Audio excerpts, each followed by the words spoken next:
આજે જાણીએ રાધનપુરના સુશ્રાવિકા તારાબેન ચિમનલાલ ઘોઘારીને। 105 વર્ષનું સુદીર્ઘ આયુષ્ય જેમણે આરાધનામય પ્રવૃત્તિઓમાં વિતાવ્યું।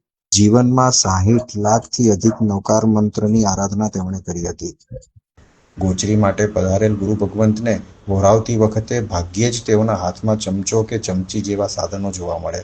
આખું વાસણ જ પાત્રામાં ઊંધું કરવાના તેમના ઉદાર ભાવો ગોચરી વહોરનાર મહાત્માને પણ ભક્તિથી ભીના કરી દેતા હતા। જે પન્યાસપ્રવર શ્રી ચંદ્રશેખર વિજયજી મહારાજે તેમની માતાનું શિરછત્ર બાલ્યકાળમાં જ ગુમાવ્યા બાદ તેમનું ઘડતર તારાબેન દ્વારા જ થયું હતું અને એક કુશળ ઘડવૈયા તરીકેના તારાબેનના ઘડતરનો ઉલ્લેખ સ્વયં પૂજ્ય પન્યાસજી ભગવંતે પણ અનેક પ્રવચનો તથા પુસ્તકોમાં કર્યો હતો।